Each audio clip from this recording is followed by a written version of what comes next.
Tous et bienvenue dans cette nouvelle vidéo sur On parle sport. Aujourd'hui, on va donner notre avis sur les différents trophées NBA. Alors, à l'heure où on tourne la vidéo, on est le 24 avril, donc on est juste le lendemain où on a décerné le trophée de MIP, de meilleure progression de l'année, mais c'est pas grave, on fait quand même cette vidéo. On est encore dans les temps et je suis en très bonne compagnie parce que je suis avec mon cher Antoine. Comment ça va? Écoute, bonjour à tous, ça va très très bien de mon côté. Les playoffs ont démarré, donc tout va bien. Je me réveille avec mes petits résultats à chaque fois, donc ouais, on est dans la meilleure période de l'année, donc c'est très cool, tout va bien. Exactement. Eh ben, je propose qu'on commence tout de suite Mm. par donner nos trophées. Tu veux commencer par lequel? On se dit qu'on garde les plus importants pour la fin? Ouais, on Mm. donne le plus important pour la fin. Après, on peut commencer par le trophée de MIP du coup, parce qu'on Ouais, devait le donner, mais il a été décerné hier à Tyrese Maxey. Moi, honnêtement, c'est celui que j'avais sur ma liste. oui, moi aussi, je pensais à Tyrese Maxey au vu de sa saison, ça serait, ouais, c'est mérité de lui donner. Ouais, exactement, récompense méritée, parce qu'il a fait une saison, il a vraiment passé un step, que ce soit au niveau statistique, mais aussi dans le leadership, parce que bah, il y a eu l'épisode James Harden qui a quitté les Sixers au bout de 3 4 matchs, et la blessure de Joel Embiid qui a été absent longtemps. Ça a permis à Tyrese Maxey de devenir ce leader, on va dire, par intérim des Sixers. Maintenant, c'est plus qu'une seconde option, c'est vraiment un deuxième All-Star, il a gagné le titre de All-Star cette année, donc c'est un titre mérité. C'est vrai, je le voyais mal le donner à Sengun et à White qui pouvaient mériter aussi, mais le problème c'est que dans une équipe qui sont quand même qui n'ont pas fait les playoffs. Donc ça m'embêtait un peu de le donner. Ça m'embêtait un petit peu de le donner. Après, ça se joue à pas grand-chose. Parce que ça, il y a 14 points d'écart entre Maxi et Kobe White. Et après, moi, mention spéciale à Jalen Williams. Il n'est pas top 3. Ça me gêne un peu que Jalen Williams soit pas top 3. Il méritait d'être, je pense, deuxième, vu la saison que fait le Thunder. Mais voilà, c'est comme ça. Oui, c'est vrai qu'il y a eu quelques oublis. Bon, même dans les autres catégories, on le verra un peu plus tard, il y a eu quelques oublis, mais ouais, je comprends, oui. Jalen Williams, il pouvait aussi y être dans la liste. Ok, super. Et du coup, on enchaîne sur le coach de l'année, sixième homme de l'année. Tu veux lequel? Exa- Le sixième homme de l'année, bah, moi j'hésitais entre Bobby Portis et Nasrid, mais je vais le donner à Nasrid pour sa saison, même si j'ai regardé un peu les lignes de stats, c'est globalement quasiment les mêmes avec Bobby Portis. Mais on va dire que je veux récompenser sa régularité, lui qui a été souvent présent après quand le duo de Kat et Edwards était un peu moins performant. C'est lui qui a aussi qui a un peu pris la relève. Donc pour moi, il mérite ce titre de sixième homme. Ouais, moi j'hésitais. Moi, pour moi, il est deuxième sur ma liste, mais moi je vais le donner à Malik Monk cette année des Kings parce que pour moi, c'est une des seules satisfactions de la saison des Kings qui n'ont pas fait les playoffs. Ils ont fait que le play-in. Ils ont perdu au deuxième match. Ils avaient battu les Warriors. Ils perdent face aux Pelicans. Donc saison décevante du côté de Sacramento qui n'a pas su retourner en playoff après leur superbe saison l'année dernière. Mais Malik Monk, c'est une des seules satisfactions très régulier en sortie de banc. Il score, il apporte une énergie, il apporte tout ce qu'il faut dans une équipe qui veut être compétitive, c'est-à-dire avoir un banc performant et il est très performant en tant que sixième homme. Donc pour moi, je le donne à Malik Monk. Après, je ne sais pas qui l'aura. Ça me paraît serré cette année. Ça me paraît indécis. Mais bon, voilà, j'ai envie de récompenser Malik Monk pour son niveau affiché cette année et qui a su un petit peu, on va dire, surnager dans les difficultés de Sacramento. Oui, ça se tient aussi. Ouais, je pense, je suis d'accord avec toi, ça va être le trophée, on va dire, où je pense que les scores seront les plus équilibrés. Ouais, ok. Eh ben, on enchaîne du coup sur le Coach of the Year. Ouais. Maintenant, qui tu as, toi, en Coach of the Year? Moi, j'ai pas mal hésité. Mais j'ai décidé de mettre Marc Daigneault pour la saison, on va dire historique quasiment du Thunder avec son deuxième meilleur bilan de son histoire. Et ça, ouais, son bon classement saison. Pour moi, ça sera Marc Daigneault, mon coach de l'année. Ah bah, t'as tout dit, j'avais pareil, mais du coup, t'as tout dit. Ouais, faut récompenser le Thunder pour sa saison. Chet Holmgren ne sera pas rookie de l'année. Bon, je spoil un petit peu, mais Chet Holmgren ne sera pas rookie de l'année. De toute façon, on va pas se le cacher. Jalen Williams n'est pas MIP. Il faut quand même récompenser OKC pour sa saison. Marc Daigneault a fait un boulot monstrueux depuis qu'il est arrivé. Il a un effectif, je crois, il a peut-être même l'effectif le plus jeune en termes de Mm. moyenne d'âge de la ligue. Premier de l'Ouest devant notamment les Nuggets, c'est très fort ce qu'il a fait. Et ben, il faut le récompenser. Donc pour moi, il est coach of the year haut la main. Moi, j'hésitais avec Jamal Mosley aussi, qui a quand même Ouais. redonné vie à cette équipe du Magic. Et je pense qu'il aura peut-être l'année prochaine s'il continue à bien progresser avec cette équipe, un peu à l'image du Thunder, qui a cette progression d'année en année. Mais Ouais, ouais, il fallait récompenser les news, je pense. c'est vrai que moi, Jamal Mosley, je le mets deuxième sur la liste parce que ben, il a réussi à finir top 6 de l'Est. Il était top 4 pendant un moment. Il était même top 2 au début de saison. Donc, ils sont un petit peu rentrés dans le rang, le Magic, en fin de saison, mais ils font une belle saison, c'est vrai. Ouais, complètement d'accord. Et donc, on enchaîne sur le trophée de rookie de l'année. Je pense qu'il n'y a pas beaucoup de suspense dessus, hein. On va le donner à Non, Wemby. clairement, ouais, Wemby, largement favori et qui mérite complètement de ce titre de rookie de l'année pour moi. Il a été largement au-dessus, même si on a eu un doute quand même en début de saison avec Holmgren qui démarrait très très fort, mais après Wemby s'est mis en route et ouais, c'est vraiment impressionnant ce niveau. Ouais, saison rookie, il le mérite largement. Mais en fait, je pense que la question, c'est même pas de savoir s'il va l'avoir, parce qu'il va l'avoir, mais la question, c'est de savoir est-ce qu'il l'aura unanimement? Je sais pas, parce que est-ce que le début de saison de Chet Holmgren va rester dans les têtes des votants et certains vont le mettre en tant que numéro un. Je sais pas s'il sera rookie unanime, en tout cas, il sera rookie de l'année avec une grosse avance, c'est sûr, parce que la saison qu'il fait, elle est all-time. Et bah, c'est un phénomène, c'est juste un phénomène et on lui souhaite qu'il progresse parce que dès l'année prochaine, il peut faire quelque chose de très grand aux Spurs. Ouais, ça peut, ouais. On va avoir déjà peut-être une amélioration les prochaines de l'équipe. Ça va être très très intéressant à suivre. Eh ben, il nous reste déjà que deux trophées. On va commencer par celui de défenseur de l'année. Toi, qui tu as en tant que Defensive Player of the Year? Alors, j'ai hésité, mais pour moi, j'ai mis Rudy Gobert. Parce que je me voyais mal récompenser Wemby dans l'une des pires défenses de la ligue. Ça m'embêtait un peu de le mettre, même si ses stats individuelles sont impressionnantes. Ça m'embêtait un peu de ne pas récompenser un Rudy Gobert qui a fini il a une des meilleures, c'est des meilleures défenses Dans la l'une des meilleure meilleures défenses de défense la de la ligue. ligue. C'est la meilleure défense de la ligue, Minnesota. Donc pour moi, il fallait récompenser Rudy, qui s'est bien amélioré en plus, comme le disent ses coéquipiers là.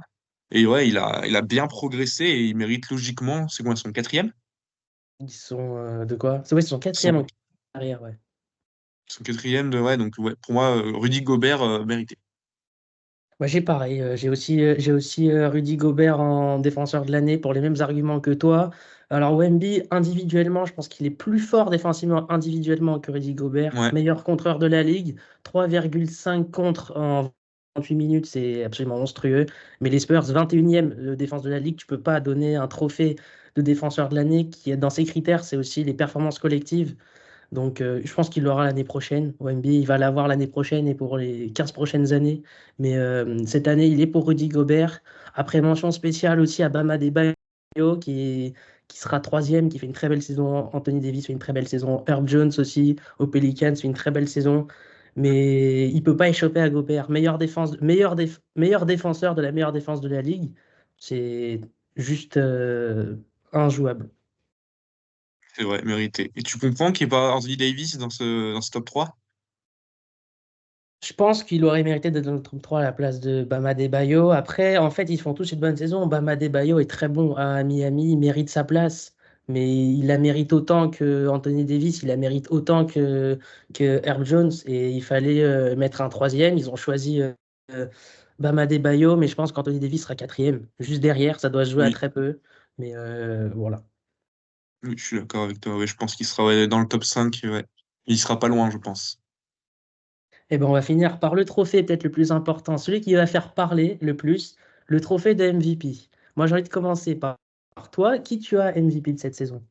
Alors, si j'écoute le cœur, je mets Doncic. Et si j'écoute mon cerveau, je mets Jokic. Mais on va récompenser le cœur, on va changer. J'ai envie de mettre Doncic au vu d'une saison où tu sens qu'il a encore progressé. Il arrive à un niveau, il est vraiment peut-être à son prime, peut-être sa meilleure saison. Et ouais, il est vraiment impressionnant, il est vraiment trop trop fort. Et même si Jokic le mérite en soi, mais Jokic et Shea peuvent le mériter. Mais pour moi, Doncic, il m'a procuré. Moi, je vais raisonner par l'émotion. Et vraiment, Doncic, il m'a fait plus rêver cette année que les autres dans son style de jeu. Donc, je le donnerai pardon, à Luka Doncic. Et bah, tu vois, je pensais qu'on n'allait pas être d'accord parce que j'ai aussi mis Luka Doncic, moi, MVP. Pareil pour la question d'individualité. Alors oui, c'est un trophée qui se veut sur les résultats collectifs, sur l'impact que tu as sur tes coéquipiers, mais individuellement, Luka Doncic est le meilleur joueur de la ligue actuellement. Je ne vais pas dire le contraire. La saison qu'il fait, elle est totalement, c'est un truc de malade mental. Il est quasiment en triple-double sur la saison. 35 points, 10 rebonds, 9 passes, je crois, quelque chose comme ça. Euh, alors oui, les arguments à un moment donné, c'était tu peux pas donner le trophée à Doncic parce que le bilan n'était pas bon. Mais à un pendant longtemps, les Mavericks étaient au play-in. Si les Mavericks étaient restés au play-in, je l'aurais pas donné pour ces Oui, moi raisons-là aussi. de Moi résultats. aussi. Mais ils ont fini quand même cinquième. Ils ont réussi à très bien terminer la saison. Luka Doncic termine meilleur marqueur de la ligue haut la main avec des performances de fou furieux, notamment le match à 73 points là, une performance all-time. Tu ne peux pas ne pas récompenser la saison qu'il est en train de faire. Alors, Jokic et Shai ils méritent tout autant. Je pense que ça va être ultra partagé et je pense que c'est le trophée qui sera un des trophées qui sera le plus discuté cette année parce que les trois méritent. Shai, il Mm. pouvait mériter pour la saison qu'il fait au Thunder, il est premier de l'Ouest. Jokic pouvait mériter parce que ben, c'est Nikola Jokic, il fait du Nikola Jokic. Mais il faut récompenser la saison de Luka Doncic. Tu peux pas ne pas récompenser une saison en quasiment triple-double de moyenne en étant cinquième de la conférence Ouest. C'est pas possible. Donc pour moi, c'est Luka Doncic. Exactement. Je suis d'accord avec toi. Ouais, c'est Doncic le mérite. Même si Shea pouvait l'avoir pour sa régularité et Jokic pour son talent et son playmaking, il pouvait l'avoir aussi. Mais ouais, moi, j'avais de récompenser le cœur et les émotions et Doncic m'en a donné cette saison. Donc c'est pour ça que moi, je le mets. Eh ben, on est relativement d'accord en fait. Je pensais qu'il Ouais, allait je y suis avoir, surpris. ouais, je pensais qu'il allait y avoir plus de désaccords que ça, mais finalement, à part sur le sixième homme, je crois on est d'accord sur tous les trophées. Oui, Donc, je crois. Ouais. Moi, je pensais qu'on allait peut-être avoir un doute sur le coach, mais non, même pas. ouais, moi je Et, pensais sur le coach, sur l'MVP. Moi je pensais que tu allais mettre Jokic, tu vois, mais on a eu le même raisonnement. Donc, eh ben, au moins on est d'accord. Bah écoute, on a fait un bon quart d'heure sur ouais. ces trophées individuels. Le mot de la fin, toi, sur ce que tu as vu sur ces premiers matchs de playoff, qu'est-ce que tu en as pensé? Et est-ce que tu as une idée un peu plus, comment dire, est-ce que tu as une idée un petit peu plus éclairée sur qui peut être champion et qui ne sera pas champion? Et bah ouais, pour l'instant, de ce que j'ai vu, ça m'a juste confirmé dans mes doutes, surtout à l'Est, où j'ai l'impression qu'en dessous des Celtics, tout le monde a l'air d'être un peu du même niveau. À part le Magic qui a l'air un ton en dessous, mais on a vu les Knicks qui mènent 2-0 contre les Sixers galérer un peu dans ce Ah bah deuxième match. ouais, ça joue à rien, ça joue sur des détails, hein. C'est ça. On a vu les Pacers venir prendre un match chez les Bucks, chose que je m'y attendais pas trop. On avait vu un premier bon match de la part de la bande à Lillard, mais là, on les a vus complètement s'écrouler face à des Pacers offensifs et plein d'envie. Après, à part Boston, qui a l'air quand même au-dessus de cette équipe des autres, on l'a vu face aux Heat sans Butler. Et les Cavaliers, j'ai un peu du mal à les juger parce que le Magic a l'air vraiment en difficulté, elle a l'air vraiment un ton en dessous. Donc, j'arrive pas à savoir le vrai niveau de cette équipe de Cleveland. Et du côté de l'Ouest, on a vu que Denver n'était pas non plus aussi imposant que la saison précédente. On les a vus s'en sortir un peu de nulle part contre les Lakers qui se sont un petit peu effondrés dans leur game 2. Et après, sinon, on a vu le Thunder s'en sortir, même si les Timberwolves ont fait grosse impression sur leurs deux premiers matchs. Ouais, moi je suis à peu près d'accord. À l'Est, je vois pas qui pour l'instant peut aller chercher les Celtics. Ils me paraissent. Le premier match contre le Heat, ça a été une force tranquille. Après, en même temps, tu vas dire, il n'y a pas Butler. Donc ils ont quand même une voie royale, hein, parce que là, ils ont le Heat sans Butler. S'ils passent, ils vont vraisemblablement affronter les Cavaliers, qui pour moi ne m'ont pas montré, ne sont pas impressionnants sans être impressionnants. Ils dominent le Magic sans être impressionnants, mais à mon avis, ce ne sera pas possible de sortir. Les Celtics. Et ensuite, derrière, en finale de conférence, bah, c'est là tu joueras les Bucks, les Pacers, les Knicks ou les Sixers, on verra encore. Mais ils ont une voie royale jusqu'au final de conférence, les Celtics. Sinon, à l'Ouest, je suis d'accord pour Minnesota. Sinon, moi, pour Denver, je les trouve vraiment forts, hein. Le match contre les Lakers, ils étaient menés de 20 points. Ben, au final, ils n'ont pas paniqué. Ils sont revenus petit à petit. Ils ont joué leur basket. Et au final, ils gagnent au buzzer. Alors oui, ils s'en sortent, on va dire, un peu miraculeusement. Mais aussi parce que ben, ils ont cette force du champion. Tu paniques jamais. t'es mené de 15 points, de 20 points, tu paniques jamais, tu reviens, tu gagnes. Je pense que là, ils ont retourné la série, à mon avis, ouais, va y avoir un 4-0, 4-1 assez expéditif, je pense, pour Denver. Alors qu'on pouvait, à un partout, tu pouvais imaginer les Lakers faire un truc. Là, à mon avis, c'est compliqué.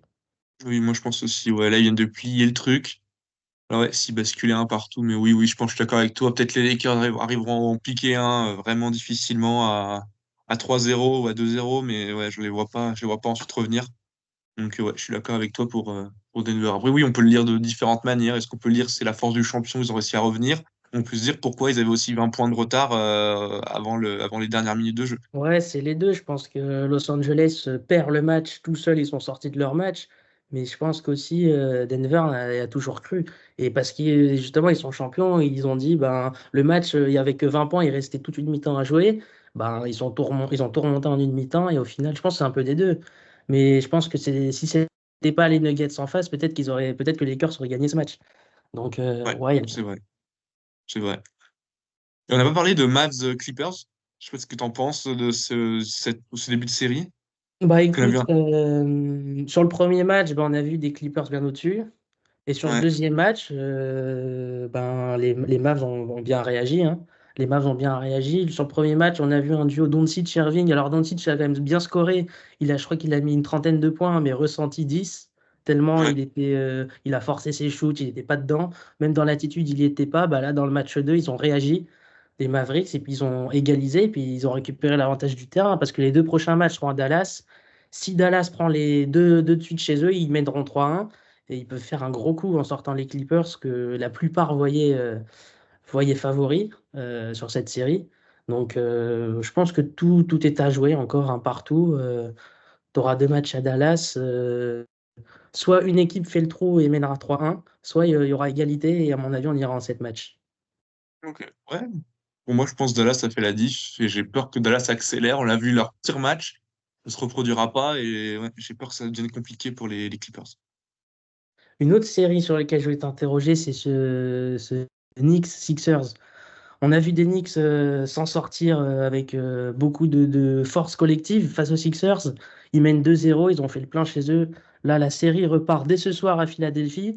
Comment tu la sens, cette série? Est-ce que tu vois Philadelphie revenir? Est-ce que tu vois New York, on va dire, terminer ça correctement?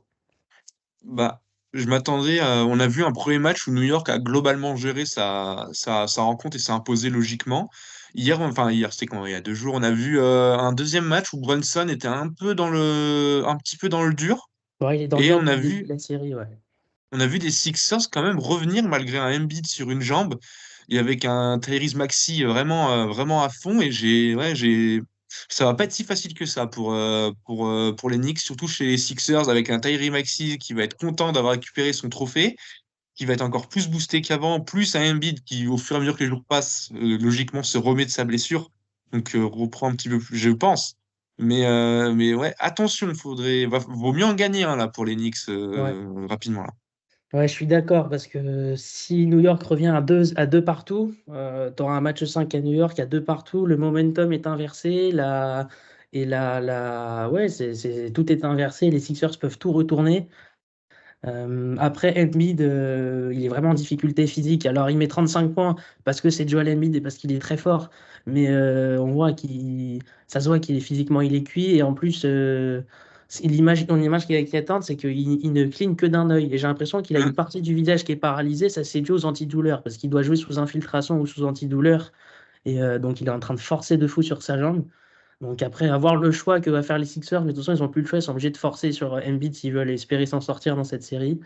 Mais ouais, je suis relativement d'accord avec toi. Il faut que New York en prenne absolument un là-bas. Et à 3-1, s'ils en prennent un, bah, il y aura 3-1. S'ils prennent les deux, ils ont gagné. Mais je les vois pas sweep, les Sixers. Je pense que les Sixers vont en prendre un. Je pense que les Sixers vont prendre le match 3 de cette nuit chez hum. eux. Et après, les Knicks vont devoir être très costauds pour aller prendre le match 4. Et si tu mènes 3-1, tu as un pied et demi au deuxième tour. Ça, ouais, vaut mieux le prendre là, vaut mieux basculer à 3 parce qu'il y a 2-2. Il risque d'avoir une pression sur les épaules des Knicks qui risque d'être compliqué à tenir, hein. Ça va être pas facile dans un game 5 à 2-2 d'aller le gagner chez soi en plus. Ouais, je suis d'accord. T'as une autre série, toi, qui te hype, sur laquelle tu as envie de voir, de parler?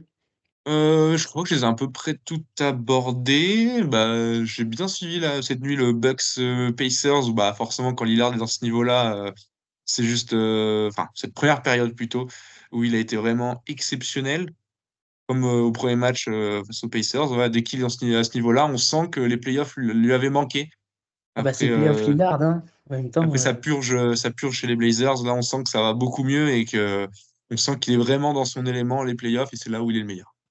ouais, exactement. Mais la problématique, c'est maintenant il va falloir stopper Pascal Siakam qui en met 37 cette nuit. Il en a mis 35, je crois, au match 1. Il a bien scoré au match 1. Les Bucks ont besoin de Giannis Antetokounmpo. À mon avis, il va revenir au match 3 ou au pire au match 4. Mais ils ont besoin de Giannis Antetokounmpo défensivement pour stopper Pascal Siakam et offensivement pour apporter un soutien à Damien Lillard parce qu'il ne peut pas scorer tout seul. Et les Bucks s'en sortiront pas sur ces playoffs avec seulement Damien Lillard. Ils ont besoin de tout le monde à 100%. Donc je reste un peu sur ma faim, moi, sur ces Bucks. Peut-être qu'ils vont monter en puissance, mais déjà, il faut qu'ils arrivent à sortir Indiana. Bon, je pense qu'ils partent favoris, mais je reste un peu sur ma faim sur cette équipe de Milwaukee. Mm. C'est vrai, en espérant que Yanis revienne vite, ouais. Et ben voilà, je pense qu'on a fait le tour quand même. Mm. On a fait le tour sur qui on voulait voir comme trophée individuel. On a un petit peu parlé de ces playoffs. Ouais, 20-25 minutes, c'était pas mal. C'était une vidéo courte mais concise, efficace. Voilà, l'efficacité. On est toujours dans l'efficacité chez On Parle Sport. Exactement. C'était un plaisir de parler basket avec toi.